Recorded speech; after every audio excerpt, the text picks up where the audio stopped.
প্রিয় দর্শক আসসালামু আলাইকুম। আশা করি সবাই ভালো আছেন। আজকে আপনাদের জন্য তৈরি করব মিষ্টি দই। দুধ জাল করার ঝামেলা ছাড়াই যে কেউ এই দইটা তৈরি করে নিতে পারবেন। কোরবানির ঈদে কিন্তু সবাই অনেক চর্বিযুক্ত স্পাইসি খাবার খায়। এই গরমের মধ্যে যদি ভারী খাবার দাবারের পরে এরকম একটু দই খাওয়া যায় তাহলে কলিজাটা একেবারে ঠান্ডা হয়ে যাবে। তাই খুব সহজ ওয়েতে দইটি তৈরি করব যাতে সবাই তৈরি করতে পারেন। চলুন তাহলে বিসমিল্লাহ বলে দইটা তৈরি করা শুরু করি। তো আজকে দইটি তৈরি করার জন্য আমি একটা বাটির মধ্যে 2.5 কাপ গরম পানি নিয়েছি। এখন এই পানির মধ্যে 1 কাপ গুঁড়া দুধ দিয়ে দিলাম। দুধটা দিয়ে একটা হ্যান্ড উইক্সের সাহায্যে খুব ভালোভাবে মিশিয়ে নিয়েছি। এখন এই দুধের মধ্যে দিয়ে দিলাম 1/4 কাপ চিনি। আর চিনিটাও আমি নেড়ে চেড়ে খুব ভালোভাবে মিশিয়ে নিচ্ছি। মিষ্টির পরিমাণটা আপনারা স্বাদ বুঝে দিয়ে নেবেন। চিনিটা যখন খুব ভালোভাবে মেশানো হয়ে গিয়েছে ওই পর্যায়ে আমি এই বাটি থেকে কিছু দুধ আলাদা করে অন্য একটা বাটির মধ্যে নিয়ে নিচ্ছি। এই দুধটা আমার পরবর্তীতে কাজে লাগবে। এখন চুলায় একটা প্যান বসিয়ে এর মধ্যে 2 টেবিল চামচ চিনি দিয়ে দিলাম আর সামান্য পরিমাণের পানি দিয়ে দিলাম। এখন চুলার আঁচটা লোতে রেখে চিনিটা আমি নেড়ে চেড়ে ক্যারামেল তৈরি করে নিব। দেখুন কিছুক্ষণের মধ্যে চিনির কালারটা চেঞ্জ হয়ে ব্রাউন কালার হয়ে যাচ্ছে। এই ক্যারামেলটাকে গোল্ডেন ব্রাউন কালার করে নিতে হবে। ক্যারামেলটা তৈরি করার সময় খেয়াল রাখতে হবে চিনিটা যেন পুড়ে না যায়, তাহলে এটা তিতো হয়ে যাবে।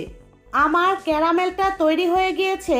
এবার আগে থেকে যে দুধটা আমি আলাদা করে রেখেছিলাম সেই সম্পূর্ণ দুধ প্যানের মধ্যে দিয়ে দিলাম। দুধটা দেওয়ার সাথে সাথেই দেখবেন ক্যারামেলটা জমে যাবে, এতে ভয় পাওয়ার কারণ নেই। এইভাবে একটু নেড়ে নিলে দুধের সাথে ক্যারামেলটা খুব ভালোভাবে মিশে যাবে। আমার এটা মেশানো হয়ে গিয়েছে। এখন এটা চুলা থেকে নামিয়ে সাথে সাথে বাকি দুধের সাথে এই দুধটুকু দিয়ে দিচ্ছি। এই ক্যারামেলটা দুধের সাথে মিশিয়ে নিলে দইয়ের মধ্যে বাজারের দইয়ের মতো সুন্দর একটা কালার আসবে। ক্যারামেল তৈরি করতে যদি কারো কাছে ঝামেলা মনে হয় তাহলে সামান্য পরিমাণের জর্দার রং দিয়ে মিশিয়ে নিতে পারবেন, অথবা দইটা এভাবেও তৈরি করতে পারবেন। সম্পূর্ণ দুধটা আবারও ভালো মতো মিশিয়ে নিলাম। এবার দুধের তাপমাত্রা চেক করব। দুধের মধ্যে একটা আঙুল দিয়ে অনেকক্ষণ ডুবিয়ে রাখার পরে আঙুলটা যদি দুধের তাপমাত্রা সহ্য করতে পারে তাহলে বোঝা যাবে দুধের তাপমাত্রাটা রাইট পর্যায়ে আছে। আর এই পর্যায়ে এর মধ্যে দই বীজটা দিয়ে দিলাম। আজকের দই বীজ হিসাবে বাজারের কেনা এই কাপে 1 কাপ মিষ্টি দই দিলাম। আপনারা চাইলে এর পরিবর্তে টক দই দিয়েও দইটা বসাতে পারবেন। আর দই বীজটা দিয়ে দুধের সাথে খুব ভালোভাবে মিশিয়ে নিতে হবে। সব কিছু মেশানোর পরে দেখুন দুধটা আগের থেকে অনেক বেশি ঘন হয়ে গিয়েছে। এখন এই দুধটা আমি যেই পাত্রের মধ্যে দই বসাবো সেই পাত্রের মধ্যে সম্পূর্ণটা ঢেলে নিচ্ছি। আশা করছি আজকের রেসিপিটা ফলো করে আপনারাও বাসায় ট্রাই করবেন। এভাবে ট্রাই করলে আপনাদের দইটাও প্রথমবারে পারফেক্টভাবে জমে যাবে।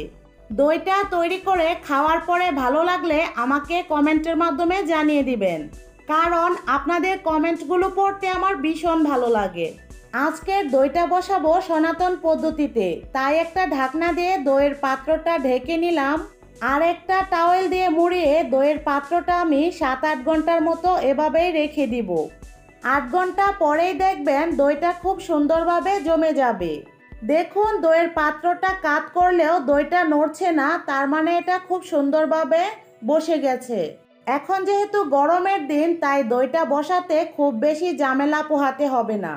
এখন দইটা আপনাদের সাথে কেটে শেয়ার করছি। আমার এই দইটা কিন্তু বাজারের দইয়ের মতোই স্বাদে গ্রানে একদমই অতুলনীয়। আপনারা বাসায় ট্রাই না করলে বুঝতেই পারবেন না এটা যে কতটা ইয়ামি। ভিডিওটি ভালো লাগলে অবশ্যই একটা লাইক দিবেন। আর চ্যানেলটিকে এখনও সাবস্ক্রাইব করে না থাকলে প্লিজ সাবস্ক্রাইব করে দিবেন। পেজ থেকে দেখলে পেজটিকে লাইক দিয়ে ফলো করে রাখবেন। আর সবাই ভালো থাকবেন, সুস্থ থাকবেন। আল্লাহ হাফেজ।